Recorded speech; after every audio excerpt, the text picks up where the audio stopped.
పిల్లమణి దుర్గ. శ్రీ భారత్ ప్రేక్షకులకి మహిళా దినోత్సవ శుభాకాంక్షలు. ఈరోజు మనం మహిళా దినోత్సవాన్ని గురించి మాట్లాడుకుంటున్నాం.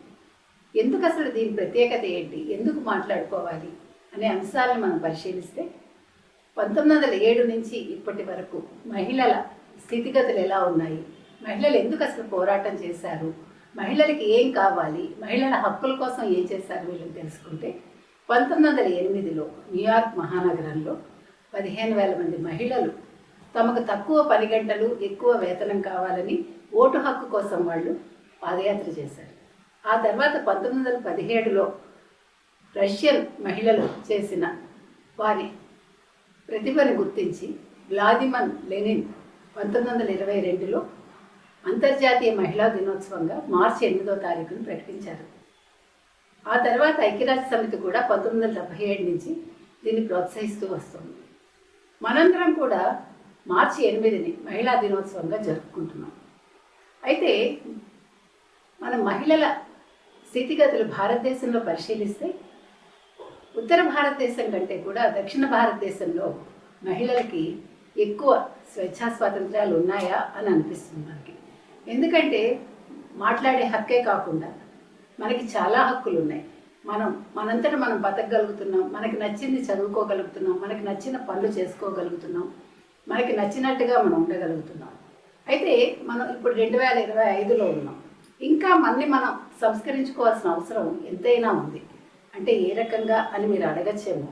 మనం మానసికంగా చాలా మారాలి. మనం ఇంకా అంటే మన ఆలోచన విధానంలో చక్కటి మార్పు రావాలి.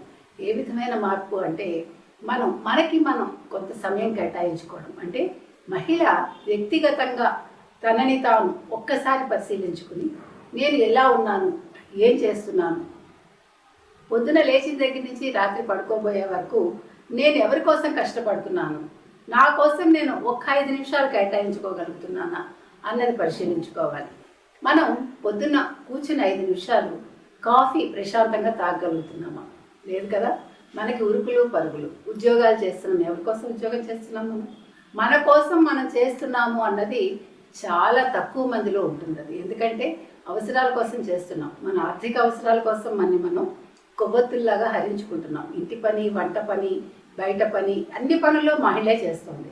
సో ఇప్పుడు మనం చూసుకుంటే కనుకైతే ప్రస్తుత మహిళ అన్ని విధాలుగా కూడా అలసిపోతుంది.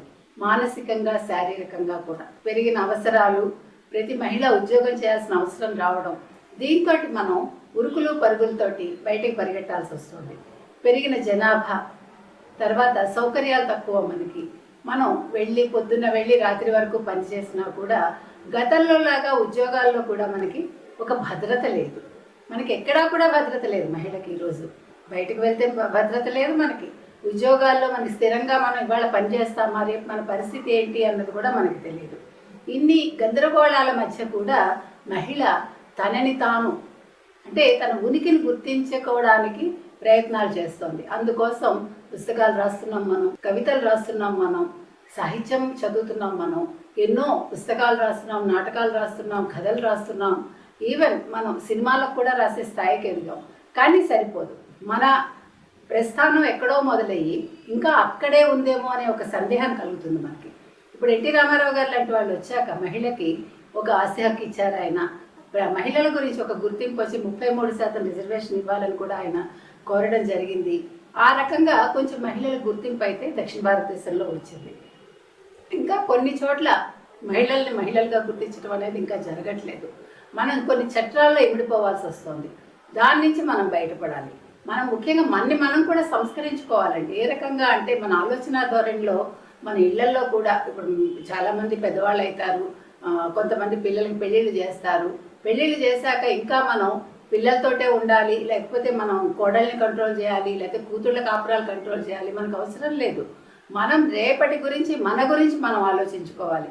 మన బాధ్యతలు అయిపోయాక మనం ఎలా ఉండాలి, మనం ఫ్రీ బర్డ్స్ లాగా ఉండాలి. మనం అంటే తామరాకు మీద నీటి బొట్టులాగా ఉండగలిగితే జీవితం సుఖవంతంగా ఉంటుందండి. మనకి ఏం అక్కర్లేదు. మీరు ఆస్తులు 50 ఏళ్ళకే ఆస్తి పనిచేయండి. ఈ రోజుల్లో ఎలా ఉండాలంటే మనం బిల్లులు రాసేసుకోవాలి. ఎప్పుడో 60 ఏళ్ళు 70 ఏళ్ళు కాదు. ఎందుకంటే మనకి ఆయు ప్రమాణం పెరుగుతోంది కానీ ఆప్యాయతలు తగ్గిపోయాయి మనలో. కాబట్టి పిల్లలతోటైనా మనం అంటే అంటి ముట్టినట్టే ఉండాలి. వాళ్ళకి మనం ఎంత గౌరవం ఇవ్వాలో వాళ్ళకి ఇవ్వాలి. వాళ్ళ దగ్గర నుంచి మనం గౌరవం పుచ్చుకోవాలంటే మన ఆస్తి విషయంలో కావచ్చు, మన కుటుంబ వ్యవహారాలు చిన్నప్పటి నుంచి పిల్లలకి నేర్పించి మనం వాళ్ళు పెద్ద అయ్యాక ఇదిగో మా తదనంతరం మీకు ఇది అని చెప్పే స్థితిలో మనం ఉండాలి. ప్లస్ డిపెండెన్సీ వద్దు. ఎవరికి వాళ్ళం మనల్ని మనం మనం రేపు మన జీవితం ఏంటి, మన పిల్లల మీద ఆధారపడకుండా ఎలా బతకాలి, దానికోసం మనం కొన్ని అవసరాలు తగ్గించుకోవాలా, లేదు మనం ఎక్కడైనా ఆశ్రమాలకు వెళ్ళాలా, ఇవన్నీ కూడా ఆలోచించుకోవాలండి. గతంలో లాగా పిల్లలు మన చూడాలి, మనం పిల్లలతోటే ఉండాలి, లేకపోతే మనకు జీవితం లేదు అనే భ్రమల నుంచి మనం బయటపడాలి. పిల్లల్ని మనం కంటున్నాం, కానీ పిల్లల దగ్గర నుంచి మన్ని వాళ్ళు చూడాలి అనే ఆలోచనల నుంచి మాత్రం మనం బయటపడాలి. ఎందుకంటే భర్త ఉన్నంతసేపు భార్య, భార్య ఉన్నంతసేపు భర్త, అంతే. ఇద్దరిలో ఏ ఒక్కరు లేకపోయినా ఎవరి వ్యక్తిగత జీవితం వాళ్ళది అనుకోవాలి. తల్లి అనేది ఒక యంత్రంలాగా మారకూడదు. పిల్లలకు పెళ్ళిళ్ళు అయ్యాక ఇంకా వాళ్ళకి చాకరీలు చేస్తూ వాళ్ళ పిల్లల్ని మనం పెంచుతూ వాళ్ళకి బర్డెన్ అని అనుకోకుండా మనకు అవసరం లేదండి. మనం ఎంతవరకు చేయాలో పిల్లలకి అంతవరకే చేయాలి. బియాండ్ ద లిమిట్స్ మనం వెళ్ళక్కర్లా. అది మనం తెలుసుకుంటే అంటే మన ఆరోగ్యం మనం ముఖ్యంగా కాపాడుకోవాలి. ఇప్పుడు కావాల్సిన అందరికీ కూడా ముఖ్యంగా కరోనా నుంచి ప్రతి ఒక్కళ్ళు నేర్చుకున్నది ఆరోగ్యం. ఇప్పుడు ఆరోగ్యం మీద దృష్టి పెట్టాలి. ఆరోగ్యం అనేది చాలా ఖరీదైపోయింది మనకి. అంటే ఒక అనారోగ్యం వచ్చిందంటే దాని నుంచి కోలుకోవటానికి మనకి చాలా సమయం పడుతుంది. ఆర్థికంగా కూడా మనం చాలా కష్టపడతాం. కాబట్టి మనం ఇన్సూరెన్సులు చేసుకోవాలి, మన భవిష్యత్తు గురించి ఆలోచించుకోవాలి. మనం గతంలో లాగా అయ్యో చచ్చిపోతానమా అనే భయం కూడా ఉండకూడదు. రేపు మనకి ఏమవుతుంది అనేది మనకి తెలియదు. కాబట్టి మనం చేయాల్సింది ఏంటంటే మన రేపటి గురించి ఆలోచించుకుని ఇవాళ మనం రేపటి భవిష్యత్తుని ప్రణాళికలు వేసుకుని మనం ముందుకెళ్ళాలి. తర్వాత నేను ఇంకొక విషయం కూడా చెప్తానండి. మనం చనిపోయాక మనం ఈ సంప్రదాయాలు ఇవన్నీ మనం పట్టుకుని వెళ్ళాడుతూ అయ్యో నా కొడుకు నాకు తలకొరువు పెట్టాలి, లేకపోతే మరొకళ్ళు పెట్టాలి, ఇవి అవసరం లేదండి. మన బాడీని మనం డొనేట్ చేసేసుకుంటే మెడికల్ కాలేజీలకో దేనికో, దానివల్ల వాళ్ళకి మంచి పరిశోధనకి మన బాడీ వాళ్ళకి అవసరం అవుతుంది. మనం ఆర్గాన్స్ మంచిగా పనిచేస్తూ ఉంటే ఒక 4-5 మన ఆర్గాన్స్ మనం దానం చేయగలిగిన వాళ్ళు అవుతాము. ఇట్లా మనం ప్రతిదీ కూడా మన వల్ల సొసైటీకి మనం ఏం చేస్తాము, సొసైటీకి మన వల్ల ఏమైనా ప్రయోజనం ఉందా, మనం ఏ రకంగా సొసైటీకి మనం దోహదపడగలమని ఆలోచించుకుంటూ ముందుకెళ్తే ఈ మహిళా దినోత్సవం రోజు మనం కొన్ని మంచి మంచి ఆలోచనలు చేసుకుని మనం రేపు ఇట్లాంటివి చేద్దాము అని మనమే చెప్పుకొని మనం ఆనందంగా ఉంటూ మన చుట్టూ ఉండే వాళ్ళని ఆనందపరిస్తే అంతకంటే మహిళా దినోత్సవం యొక్క ప్రత్యేకత ఇంకేమీ లేదండి. మహిళా దినోత్సవం అంటే జాతి, మత, లింగ వివక్ష లేకుండా మనకి మనంగా, అంటే నేను మహిళని అనే ఒక కాన్షియస్నెస్ లేకుండా నేను ఒక మనిషిని, నేను ఒక మానవత్వం ఉన్న మనిషిని అనుకుంటూ మన మనుగడ మనం కొనసాగిస్తే బాగుంటుంది.